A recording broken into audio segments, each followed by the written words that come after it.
నల దమయంతి. నిషిదేశ్వరుడైన వీరసేనుని కుమారుడు నలుడు. అతడు మహా తేజస్వి, అనేక అక్షౌహిణుల సేనలకు అధిపతి. కాని ఆ నలుడికి జోదం ఆడటమంటే చాలా ఇష్టం. నలుడు మహాపరాక్రమంగా యుద్ధాలు చేసి రాజులందరినీ ఓడించి సార్వభౌముడు అయ్యాడు. ప్రజారంజకముగా పరిపాలిస్తూ ఉన్నాడు. విదర్భరాజైన భీముడు సంతానం లేక తన భార్యతో కలిసి వ్రతాలు దీక్షగా చేస్తూ ఉన్నాడు. దమనుడు అనే ఒక గొప్ప ఋషిని ఉపాసించారు. ఆ ఋషి వరము వల్ల వారికి దమయంతి అనే కూతురు, దముడు, దాంతుడు, దమనుడు అనే 3 కొడుకులు పుట్టారు. కూతురు దమయంతి అత్యంత లావణ్యవతి, గొప్ప అందము గలది. దమయంతిని అందమైన 9 చెలికత్తెలు సేవిస్తూ ఉన్నారు. ఇలా ఉండగా నలుడి అందచందాలను గురించి, దమయంతి సుగుణాలను గురించి రాజ్యములోని వారు చెప్పుకుంటూ ఉండేవారు. ఈ విధంగా దమయంతి గురించి నలుడు, నలుని గురించి దమయంతి విని ఒకరిని ఒకరు ఇష్టపడ్డారు. కొంతకాలము తరువాత నలుడు ఒకనాడు ఉద్యానవనంలో విహరిస్తూ ఉండగా ఇంతలో ఆకాశంలో హంసలన్నీ ముత్యాల దండలా ఎగురుతూ వచ్చి ఉద్యానవనంలో దిగాయి. హంసలు వయ్యారంగా నడుస్తూ తిరుగుతూ ఉన్నాయి. అప్పుడు అక్కడే ఉన్న నలుడు వాటిని తరిమి తరిమి చివరకు ఒకదానిని పట్టుకున్నాడు. మిగిలిన హంసలు పైకి ఎగిరి నలునికి చిక్కిన హంసను విడిచి వెళ్లలేక ఆకాశంలో తిరుగుతూ ఉన్నాయి. నలుడు పట్టుకున్న హంస ఆ రాజు తనకు కీడు చేస్తాడేమో అని భయపడి మానవ స్వరంతో, మహానుభావా, నేను నీకు ఒక ఇష్టమైన ఉపకారం చేస్తాను. విదర్భ రాజకుమార్తె దమయంతి సుగుణశీలురాలు. నేను వెళ్లి ఆ రాజకుమారికి నీ గురించి చెబుతాను. నన్ను విడిచిపెట్టు అని అంది. నలునికి ఆ మాటలు సంతోషం కలిగించాయి. హంసను వెంటనే విడిచిపెట్టాడు. వెంటనే ఆ హంస తన హంసల గుంపు చేరుకుని విదర్భ రాజ్యం వెళ్లాయి. అక్కడ చెలికెత్తలతో ఉద్యానవనంలో విహరిస్తున్న దమయంతి దగ్గరగా హంసలు తిరుగుతూ ఉన్నాయి. చెలికెత్తలందరూ ఒక్కొక్క హంసను ఎత్తుకున్నారు. నలుడు తీసుకున్న హంస దమయంతికి దొరికేలా వచ్చింది. దమయంతి ఆ హంసను పట్టుకుంది. వెంటనే మనోహరమైన మనుజ భాషలో, ఓ దమయంతి, నేను నలుడి దగ్గర నుండి వచ్చాను. భూమిపై నేను చూడని రాజులు లేరు. అందములో, మంచి గుణములో నలుడిని మించిన వారు లేరు. ఓ దమయంతి, నీవు నలుని పెండ్లి చేసుకుంటే నీ సుగుణాలకు తగినవాడు కావటం వల్ల మీ వంశగౌరవం ప్రసిద్ధి చెందుతుంది. అప్పుడు దమయంతి, ఓ హంస, నలుడి గురించి నాకు చెప్పావు, అలాగే నా గురించి నలునికి చెప్పి వెళ్ళు అని అంది. అప్పుడు హంస తిరిగి నలుడి వద్దకు వచ్చి దమయంతి సుగుణాలను గురించి చెప్పి వెళ్లిపోయింది. అప్పుడు నలమహారాజు, దమయంతి ఎంతో దూరములో ఉన్న ఒకరిపై ఒకరికి అనురాగం కలిగి ఊహాలోకాల్లో ఉన్నారు. దమయంతిని ఈ విధంగా చూసిన చెలికెత్తలు పరుగున భీమరాజు వద్దకు వచ్చి, రాజకుమారి ఊహాలోకాల్లో ఉన్నారు. దమయంతి హంసలు వెళ్లిన వైపే చూస్తూ ఉంటుంది. ఆకలి లేదు. నలమహారాజును కల్లవరిస్తూ ఉంది. ఆమెకు వివాహం చెయ్యాలి అని చెప్పారు. ఆ నలమహారాజును ఇక్కడికి ఎలా రప్పించగలను అని ఆలోచన చేసి సమస్త భూమండలంలో ఉన్న రాజులందరినీ దమయంతి స్వయంవరం అని చెప్పి ఆహ్వానాలు పంపాడు భీమరాజు. దమయంతిని వివాహం చేసుకోవడానికి రాజులందరూ రథాలలో వచ్చినప్పుడు భూమి కంపించింది. ఆ సమయంలో పర్వతుడు, నారదుడు అనే ఋషులు భూమండలమంతా తిరిగి చూస్తూ ఇంద్రలోకానికి వెళ్లారు.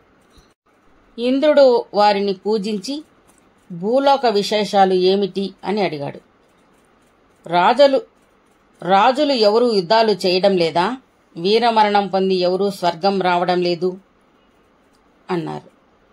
అప్పుడు నారదుడు ఈ విధంగా చెప్పాడు. దమయంతి జగదేక సుందరి. నరులలో, సిద్ధులలో, సాధ్యులలో, విద్యాధరులలో, దేవతలలో అటువంటి సౌందర్యవతి లేదు. ఇప్పుడు భూలోకంలో దమయంతి స్వయంవరం అసాధారణ వైభవంతో జరుగుతూ ఉంది. దమయంతిని వివాహం చేసుకోవాలని రాజులందరూ యుద్ధాలు మాని స్వయంవరానికి వస్తూ ఉన్నారు. అందరూ తమ శత్రుత్వాలు వదిలి ఉత్సాహంగా స్నేహంగా అక్కడికి వెళుతూ ఉన్నారు అని నారదుడు చెప్పగా విని ఇంద్రుడు దిక్పాలకులు కూడా దమయంతి స్వయంవరం చూడాలి అని రత్నాలు పదిగిన బంగారు విమానాలలో వస్తూ ఉన్నారు. అప్పుడు దారిలో భూమిపై నలుడు కనిపించాడు. నలమహారాజు కూడా స్వయంవరానికి వెళుతూ ఉన్నాడు. దేవతలు ఆకాశంలో విమానాలను నిలిపివేసి వారు భూమిపైకి దిగివచ్చి నలుడి ఎదురుగా వచ్చారు. నలుడిని చూసి ఇట్లన్నారు, ఓ సత్యము పలికే నిషధ మహారాజా, నీవు మాకు దూతగా ఉండి మా కోరిక నెరవేర్చమని కోరుతున్నాం అని అడిగారు. నలుడు వారు చెప్పింది విని, అట్లే చేస్తాను, మరి మీరు ఎవరు? నేను మీకు ఏ విషయంలో దూతగా వెళ్ళాలి, ఎక్కడకు వెళ్ళాలి తెలపండి అని అడిగాడు. అప్పుడు దేవేంద్రుడు ఇట్లన్నాడు, నేను ఇంద్రుడిని, వీరు దిక్పాలకులు. మేము భూలోకంలో దమయంతి స్వయంవరం చూడాలని వచ్చాం. నీవు విదర్భ రాజకుమారి అయిన దమయంతి అంతఃపురంలోనికి వెళ్లి దేవతలు, ఇంద్రుడు, దిక్పాలకులు స్వయంవరానికి వస్తారు. వారిలో ఒకరిని వరునిగా ఎన్నుకో అని మా గురించి ఆమెకు మంచిగా చెప్పు అని అన్నారు. అప్పుడు నలుడు, నేను కూడా ఆ స్వయంవరానికే వెళుతున్నాను. నన్ను ఇలా అడగటం న్యాయమా అని అనగా దేవేంద్రుడు నలునితో ఇట్లన్నాడు, ఏ పని చెప్పినా చేస్తాను అని మాట ఇచ్చావు. ఆడిన మాట ఎలా తప్పుతావు? దేవతల మేలు కొరకు నీవు ఈ పని చేయాలి.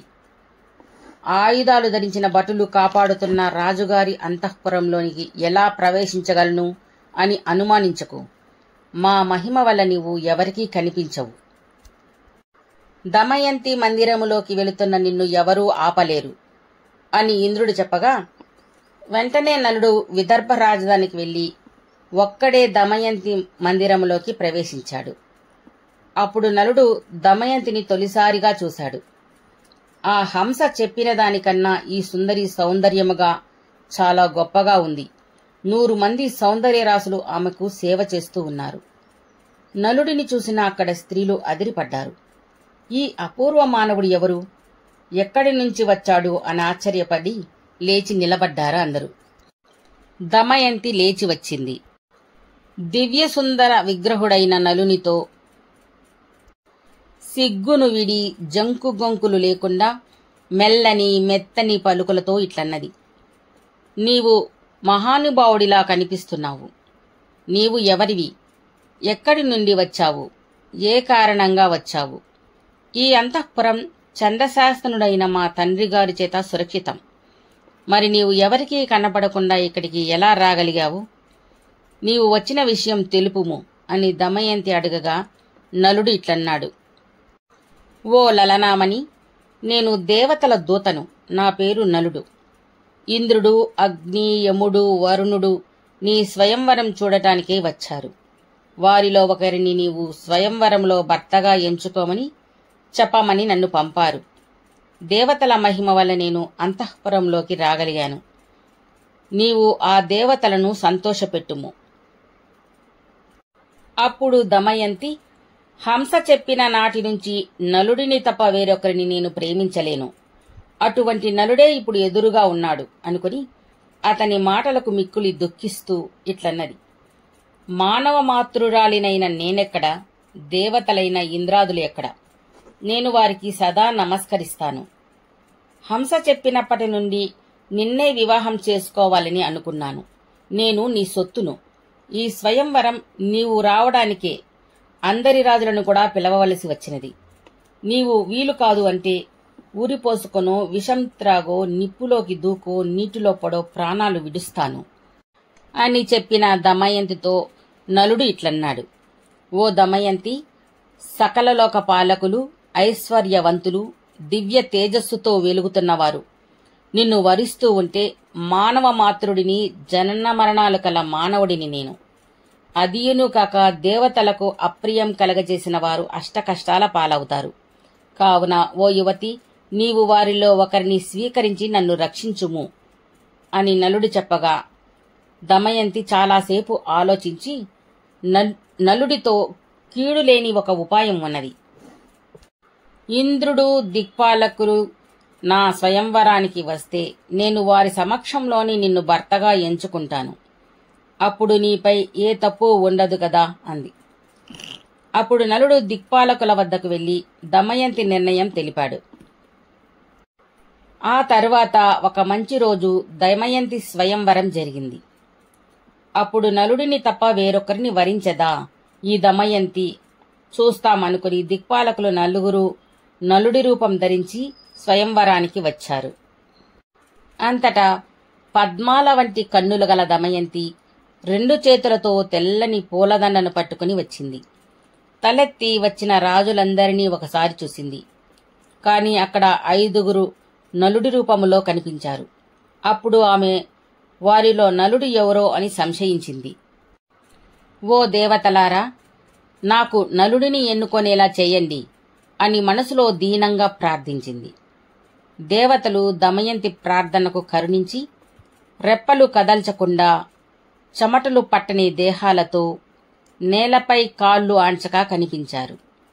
వెంటనే నలుడిని గుర్తించి రాజులందరూ చూస్తూ ఉండగా నలుడి మెడలో పూలదండ వేసి దమయంతి అతడిని వరుడిగా ఎన్నుకుంది. దమయంతిని నలుడు మహావైభవోపేతంగా పెండ్లాడాడు. ఇంద్రుడు స్వయముగా వచ్చి నలుడు చేసే యజ్ఞాలలో పాల్గొంటాను అని వరమిచ్చాడు. అగ్ని, వరుణుడు నలుడు కోరిన చోట్లలో నీరు, నిప్పు లభిస్తాయి అని వరమిచ్చారు. యమధర్మరాజు నలుడి మనస్సు ఎప్పుడూ ధర్మం వైపేలా ఉండేలా ఉంటుందని వరమిచ్చాడు. దేవతలు ఈ విధంగా నలుడికి వరాలిచ్చి స్వర్గానికి వెళుతూ ఉండగా మార్గమధ్యంలో ద్వాపర పురుషునితో పాటు వస్తున్న కలి కనిపించాడు. వారు కలిని ఎక్కడికి పోతున్నావు అని అడిగారు. ప్రశ్నించిన ఇంద్రాదులతో కలి ఇట్లన్నాడు. భూలోకములో దమయంతి స్వయంవరం జరుగుతుందని విని దమయంతి నన్ను వరిస్తుందని ఆశతో వెళుతున్నాను అన్నాడు. కలిపురుషుని మాటలు విని అందరూ నవ్వి ఇట్లన్నారు. స్వయంవరం జరిగిపోయింది. ఇక నీ ప్రయాణం నిరర్ధకం. ఆ సుకుమారి దమయంతి పరులను ఎవ్వరినీ ఇష్టపడక నలమహారాజును వరించింది అని దేవతలు చెప్పగా విని కలిపురుషునికి నలుడిపై కోపం వచ్చింది. నలుడి రాజ్య వైభోగం నాశనం చేస్తా, నలదమయంతులను పరస్పరం విడదీస్తా అని అనుకున్నాడు. నలుడు జూదప్రియుడు అని తెలుసుకున్నాడు. తన సహచరుడైన ద్వాపరుడిని పాచికలలో ప్రవేశించమని చెప్పాడు. తాను స్వయంగా నలుడిలో ప్రవేశిస్తాను అనుకున్నాడు. నలుడిలో ప్రవేశించడానికి చాలా కాలం ప్రయత్నించాడు. కాని నలుడు అశ్వమేధాది యాగాలు, యజ్ఞాలు నిర్వర్తించి బ్రాహ్మణులకు దక్షిణలు పంచిపెట్టేవాడు. తపం, హోమం, దాన ధర్మాలు మొదలైనవి పుణ్యకార్యాలను చేస్తూ వెలిగిపోతూ ఉండేవాడు. అందువల్ల కలి ఆ నలుడి శరీరంలో ప్రవేశించలేకపోయేవాడు. ఇది ఇలా ఉండగా ఒకనాడు నలుడు మలమూత్ర విసర్జన అనంతరం పాదాలు సరిగ్గా కడుక్కోకుండా సంధ్యావందనం ఆచరించాడు. నలుడు ఎప్పుడు అపరిశుభ్రంగా దొరుకుతాడా అని ఎదురుచూస్తున్న కలి వెంటనే నలుడిలో ప్రవేశించాడు.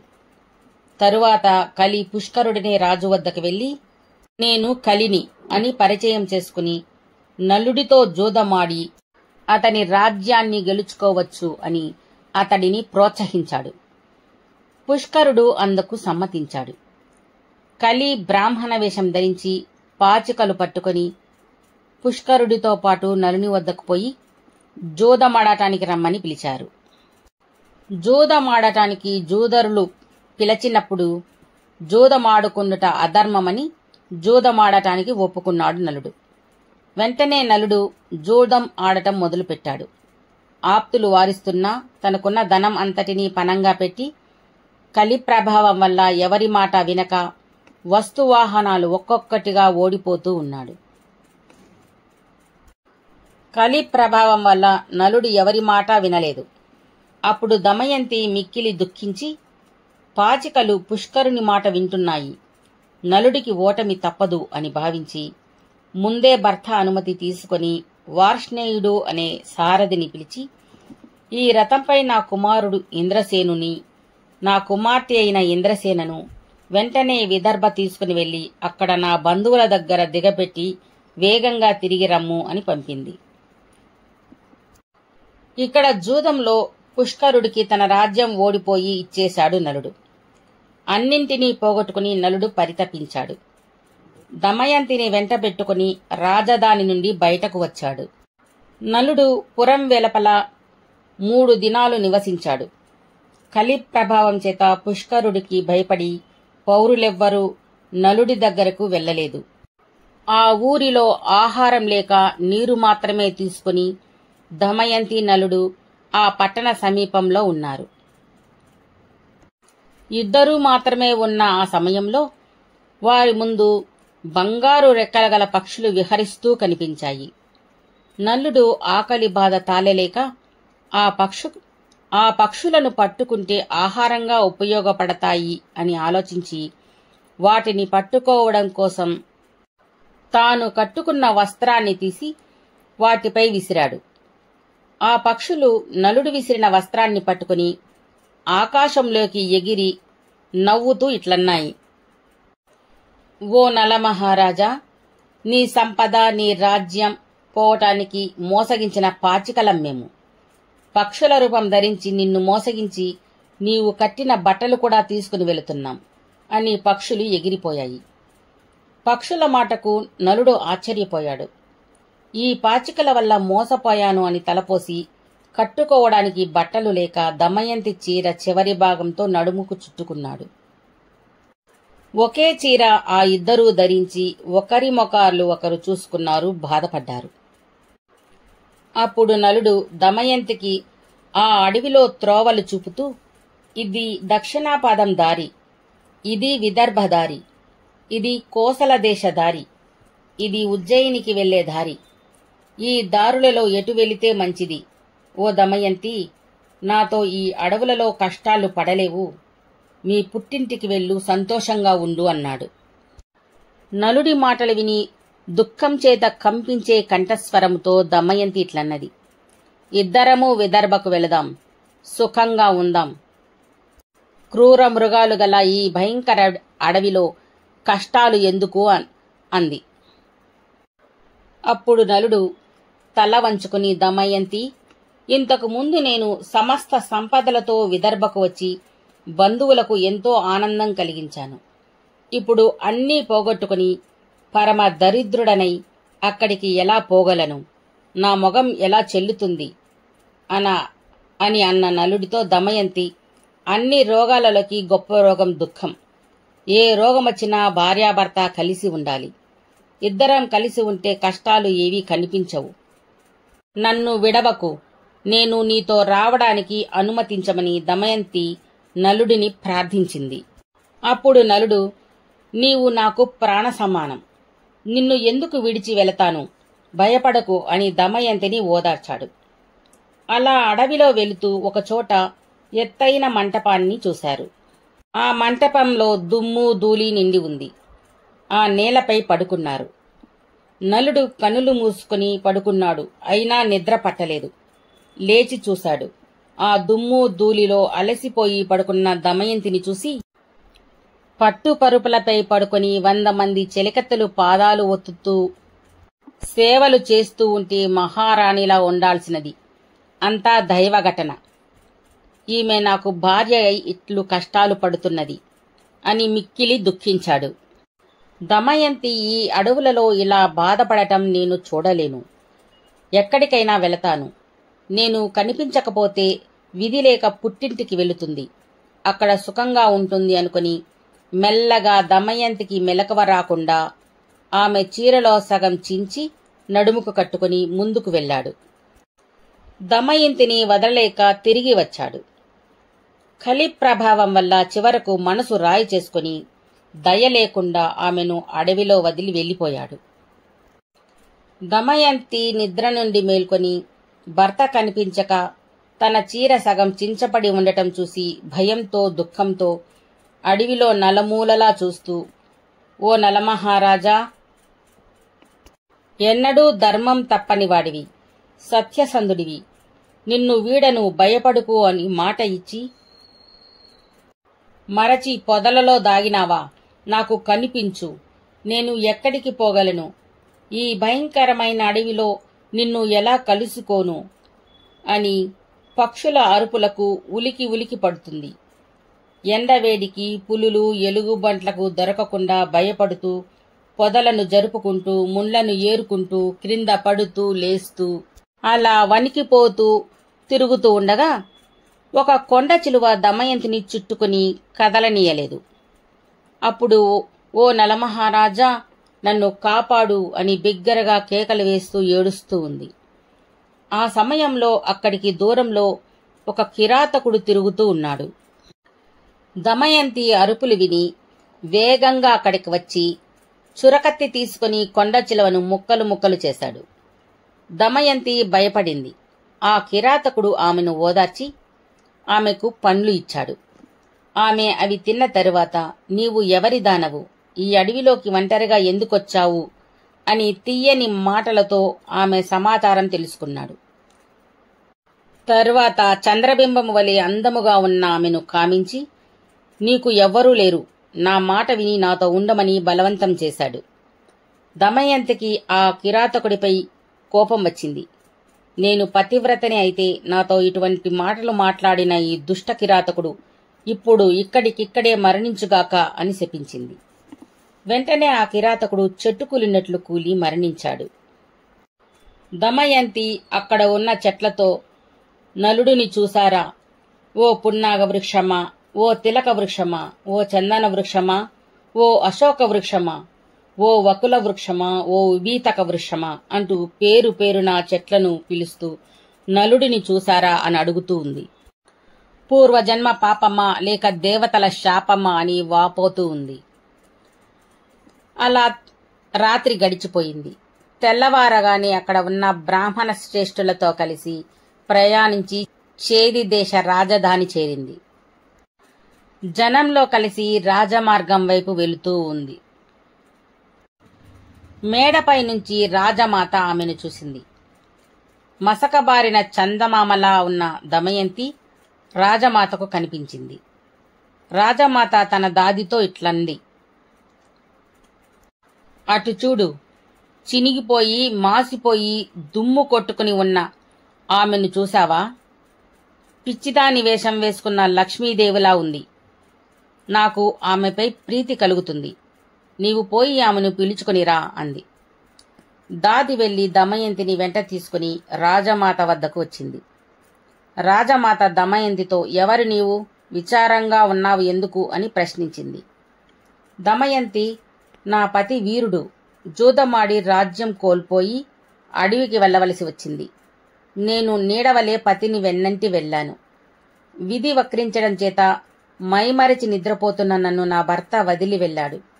అప్పటి నుంచి నా భర్తను వెదుకుతున్నాను అని చెప్పి దమయంతి విలపించసాగింది. అప్పుడు రాజమాత, నీవు నా దగ్గరనే ఉండుము, నీ భర్తను వెదుకుటకు బ్రాహ్మణోత్తములను పంపుతాను అంది. దమయంతి సంతోషించింది. నేను సైరంధ్రిగా ఉంటాను, కాని ఎంగిలి వస్తువులు తినను, కాళ్ళు పిసకటం వంటి పనులు చేయను. నా భర్తను వెదికే పుణ్యాత్ములతో తప్ప పరపురుషులతో మాట్లాడను. అలా అయితే ఇక్కడ ఉంటాను అంది. రాజమాత, నీ ఇష్టం వచ్చినట్లు ఉండు అని తన కుమార్తె సునందకు దమయంతిని అప్పగించింది. దమయంతి సైరంధ్రిగా చేది భూపతిపురంలో ఉన్నది. అక్కడ నలుడు దమయంతిని విడిచిపెట్టి అడవి మార్గంలో వెళుతున్నాడు. కొంత దూరంలో నిప్పురవ్వలు ఎగిసిపడుతూ పెద్ద పెద్ద చెట్లను సైతం దహించి వేస్తున్న దావానలం కనిపించింది. ఇంతలో, ఓ మహారాజా, నన్ను రక్షించు, కాపాడు అని దావాగ్ని మధ్య నుండి ఎవరో పిలుస్తూ ఉన్నారు. ఆ పిలుపు విని నలుడు సందేహించక వేగంగా అగ్ని మధ్యలోకి దూకాడు. అక్కడ చుట్టలు చుట్టలుగా శరీరాన్ని చుట్టుకుని ఉన్న నాగకుమారుడు ఉన్నాడు. ఆ నాగకుమారుడు నలుడికి నమస్కరించి, నా పేరు కర్కోటకుడు. బ్రహ్మర్షిని నిందించాను. అతని శాపము చేత కదలలేక ఉన్నాను. మహారాజా, దయతో నన్ను ఎత్తుకుని చల్లని సరోవరం వద్ద వదులు అని వేడుకున్నాడు. నన్ను రక్షించు, నీకు మేలు చేస్తాను అని వేడుకున్నాడు. అప్పుడు పెద్దదైన సర్పం చిన్నదిగా మారింది. నలుడు ఆ సర్పాన్ని ఎత్తుకుని చల్లని సరోవరం చెంతకు తీసుకొని వచ్చి విడవబోయాడు. అప్పుడు కర్కోటకుడు, ఇంకో 10 అడుగులు నడిచి వదులు అన్నాడు. నలుడు 10 అడుగులు లెక్క పెట్టుకుంటూ 10వ అడుగు వేసేటప్పుడు కర్కోటకుడు నలుడిని కాటు వేశాడు. పాము కాటుకు నలుడికి వికృత రూపం వచ్చింది. అప్పుడు కర్కోటకుడు నిజరూపం ధరించి, నలమహారాజా, నీవు నిజరూపంలో ఉంటే అపాయం, అందుకే రూపం మార్చాను. నా విషం నీ శరీరంలో ఉన్నంతకాలం నీకు ఏ సర్ప విషాలు పనిచేయవు. పిశాచ రాక్షస శత్రువుల వల్ల భయం ఉండదు. యుద్ధాలలో విజయం కలుగుతుంది. నీవు నీ భార్యను త్వరలో కలుసుకుంటావు. పోయిన రాజ్యం తిరిగి వస్తుంది. నీవు నీ నిజస్వరూపం కావాలి అనుకున్నప్పుడు నన్ను తలుచుకో.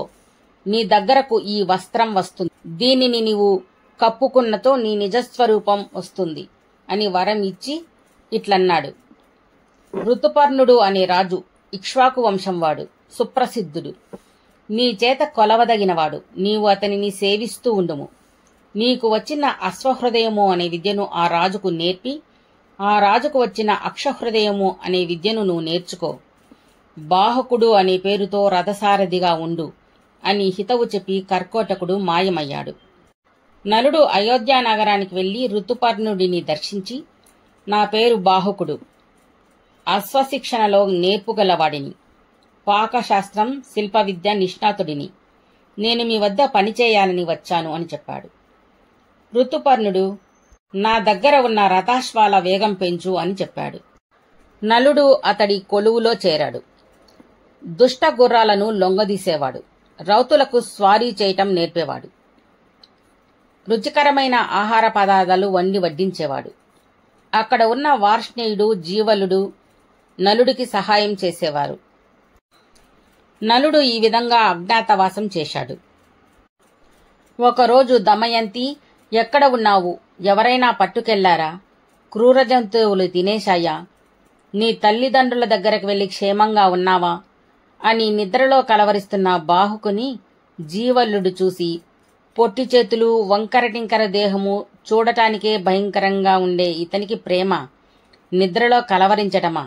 ఇతడే ఇంత కురూపి అయితే ఇతడి ప్రేయసి ఇంకెంత కురూపిగా ఉంటుందో అని బాహుకుడిని లేపి, మీరిద్దరూ ఎలా విడిపోయారు అని అడిగారు. బాహుకుడు, నన్ను చూస్తే నీకు అలా అనిపిస్తుందా? ప్రేమ లేదు, ఏమీ లేదు అన్నాడు. విదర్భ రాజ్యంలో భీమరాజు కూతురు, అల్లుడు ఏమయ్యారో తెలియక తెలివైన బ్రాహ్మణులను పిలిపించి నలదమయంతులను వెతకడానికి ఎక్కడ ఉన్నది తెలుసుకుని వచ్చి చెబితే 1000 గద్యగణాలు తీసుకుని వస్తే 1000 కొలది ఆవులు, అగ్రహారాలు ఇస్తానని ప్రకటించాడు. అప్పుడు ఆ బ్రాహ్మణులు నానా దేశాలకు వెళ్లి భూమిపై ఉన్న నగరాలు, పెద్ద పల్లెలు, పట్టణాలు చేరుకుని వెదకసాగారు.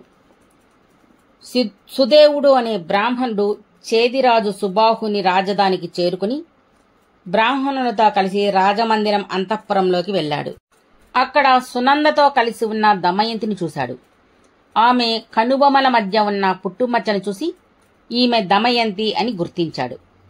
మెల్లగా దగ్గరగా వచ్చి, అమ్మా దమయంతి, నీ తల్లిదండ్రులు, నీ సంతానం, నీ బంధువులు అందరూ క్షేమంగా ఉన్నారు. నీ తండ్రిగారు బ్రాహ్మణులను మిమ్మలను వెదకటానికి పంపారు. నా అదృష్టం వల్ల నీవు ఇక్కడ నాకు కనిపించావు. ఈ మాటలు విని దమయంతి విలపిస్తూ ఉంది. సునంద ఈ వార్తను తల్లికి చెప్పి పంపింది. రాజమాత అంతఃపురంలోని స్త్రీలను వెంట తీసుకుని దమయంతి దగ్గరకు వచ్చి మాట్లాడుతూ ఉన్న బ్రాహ్మణుడితో, అయ్యా, ఈమె ఎవరి కూతురు, ఎవరి భార్య, ఈమె పేరు ఏమిటి అని అడిగింది. ఓ రాజమాత, ఈమె విదర్భ రాజపుత్రిక, నలమహారాజు భార్య. ఈమె పేరు దమయంతి అని జరిగిన విషయాలు తెలిపి, ఈమెను కనుబొమల మధ్య ఐశ్వర్య చిహ్నముగా ఉన్న పుట్టుమచ్చ ఉంది, దానిని చూసి కనిపెట్టాను అన్నాడు. వెంటనే రాజమాత నీరు తెప్పించి దమయంతి ముఖం కడిగించారు. నుదటిన పద్మగాంతి గల పుట్టుమచ్చ కనిపిస్తూ ఉంది. రాజమాత దమయంతిని కౌగిలించుకుని, తల్లి, నీవు నాకు కూతురివే సుమా, నేను నీ తల్లి దశపర్ణరాజు పుత్రికలం. నీ తల్లి విదర్భరాజు దేవేరి అయ్యింది. నేను వీరబాహుని సతిని అయ్యాను అని చెప్పింది. దమయంతి ఆమె పాదాలకు నమస్కరించింది. సునంద కూడా దమయంతికి నమస్కరించింది. దమయంతి అక్కడ కొద్ది రోజులు ఉండి ఒకనాడు రాజమాతతో, దేవి, ఈ పురము విదర్భ నాకు పుట్టినిన్లే. నాకు తల్లిదండ్రులు, సోదరులు, కన్నబిడ్డలు గుర్తుకు వస్తున్నారు. విదర్భ వెళతాను, అనుజ్ఞనీయమని అడిగింది. అప్పుడు రాజమాత తన కొడుకు పంపిన భటులతో బంగారుమయమై మనులతో నిండిన విమానం వంటి రథంపై దమయంతిని విదర్భకు పంపింది. విదర్భకు వెళ్లిన దమయంతి అన్ని వసతులు ఉన్నప్పటికీ మాసిన సగం చీరనే ధరించేది. ఒక దినం తల్లితో రహస్యంగా, అమ్మా, నలుడిని వెదకటానికి పంపండి. నలుడిని చూడలేకపోతే నేను బహిరంగంగా ప్రాణత్యాగం చేస్తాను అని చెప్పింది. అది విని ఆమె కూతుర్ని నిర్ణయాన్ని భీమరాజుకు తెలిపింది. భీమరాజు సత్ప్రవర్తన కలిగిన బ్రాహ్మణులను పిలిపించి నలుడిని వెదికే పనిని అప్పగించాడు. దమయంతి ఆ బ్రాహ్మణులతో, నలుడు రాజ్యం పోయి ఎవరికీ తెలియకుండా అజ్ఞాతంలో ఉంటాడు. మీరు వెళ్లిన ప్రతి రాజ్యంలో నీవు సత్యవ్రతుడివి. భార్యను మోసం చేసి సగం చీర చించి కట్టుకుని వెళ్ళుట న్యాయమా? పతివ్రతా శిరోమణిపై అనుగ్రహం చూపుము అని అన్ని చోట్ల పలకండి. ఎవరైతే రోషంగా సమాధానం చెబుతారో వారిని పిలుచుకొని రండి, లేకపోతే అతనిని గుర్తు పెట్టుకుని రండి అని చెప్పి పంపింది.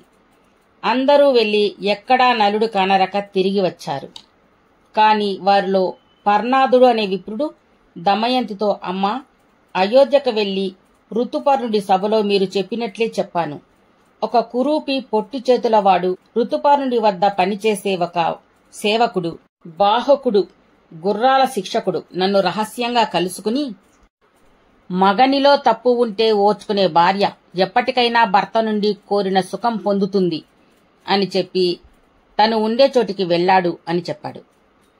నలుడు కాకపోతే ఎందుకు సమాధానం ఇస్తాడు అని తల్లి దగ్గరికి వెళ్లి తల్లి అనుమతి తీసుకుని సుదేవుని పిలిపించి, ఓ సుదేవా, నీవు నన్ను గుర్తించినట్లే నలుడిని కూడా గుర్తించి తీసుకుని రమ్ము.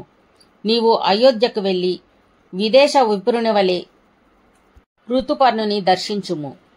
విదర్భ ప్రభువు భీముడు నలుడిని అన్వేషించటానికి పలువురిని పంపి ఎక్కడా అతని జాడ తెలియక దమయంతికి ద్వితీయ స్వయంవరం ఏర్పాటు చేశాడు అని, భూమండలంలోని రాజులందరూ వస్తున్నారు అని ఋతుపర్ణుడికి తెలుపుము అని చెప్పి పంపింది.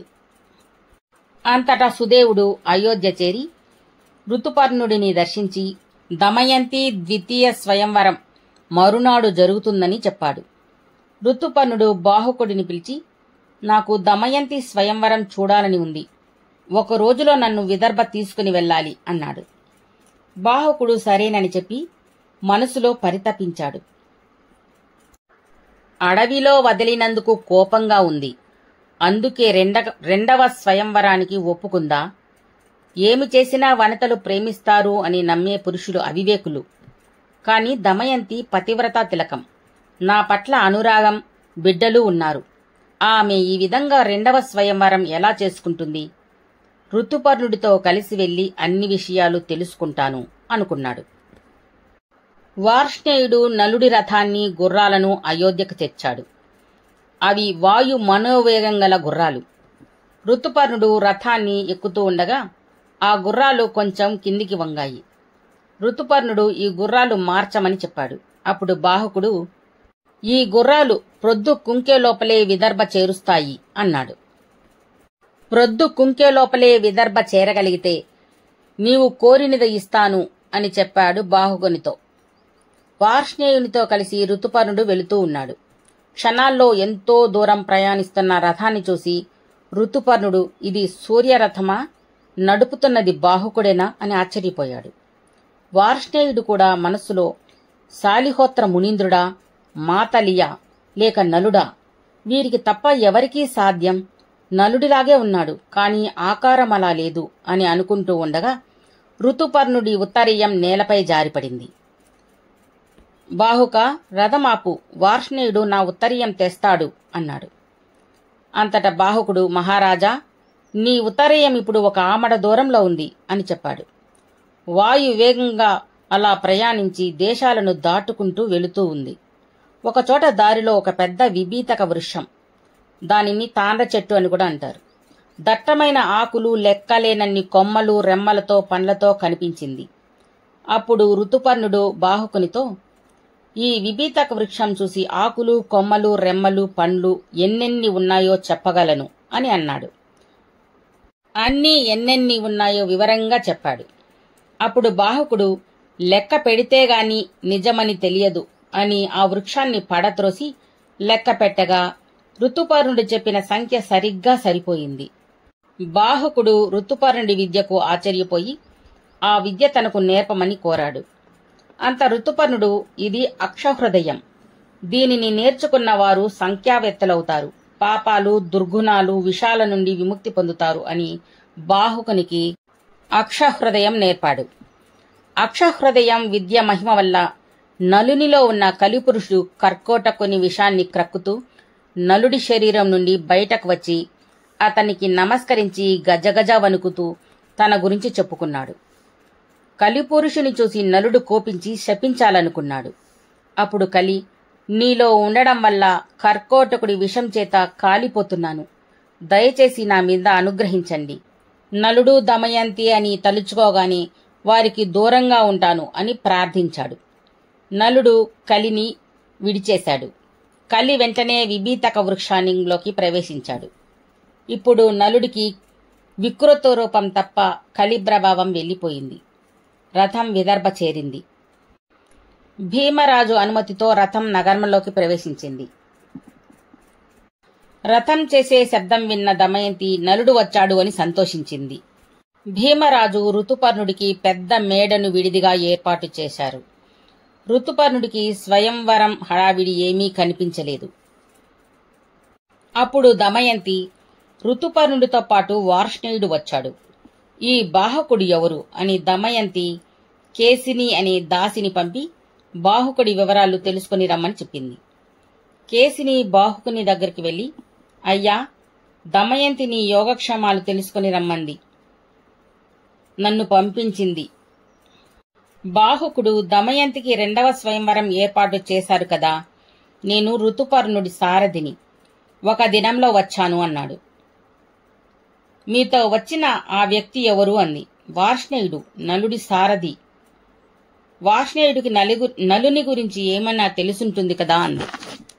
అతనికి తెలీదు, దమయంతికి గాని నలునికి గాని తెలియాలి, ఇతరులకు తెలియదు అన్నాడు.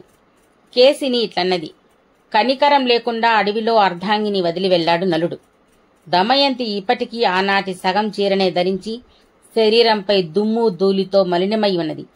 ఆమె ముంగరులు జడలు కడుతున్నాయి. నేలపై పడుకుని నిద్రిస్తున్నదే అట్టి ధర్మచారిణి అయిన దమయంతిని, కఠోర వ్రతం చేస్తున్న ఆ పరమ పతివ్రత తిలకాన్ని ఆ నలుడు ఎట్లా విడిచిపెట్టి వెళ్లాడు అని కేసిని నిందిస్తూ ఉంది. ఆ మాటలకు నలుడి కన్నుల నుండి కన్నీరు పెల్లుబికి వచ్చాయి. కేసినికి కనిపించకుండా అటువైపు తిరిగి చూస్తున్నాడు. కేసిని దమయంతి వద్దకు వచ్చి ఈ విషయాలన్నీ చెప్పింది. దమయంతి, అలా అయితే అతడు ఋతుపర్ణుడి వంటలవాడని చెబుతున్నారు కదా, వెళ్లి అతడు వంట చేసేటప్పుడు అతని ప్రవర్తన చూసిరా అని పంపింది. కేసిని వెళ్లి చూసి వచ్చింది. దమయంతితో, అమ్మా, అతడి వంట నైపుణ్యం అద్భుతం.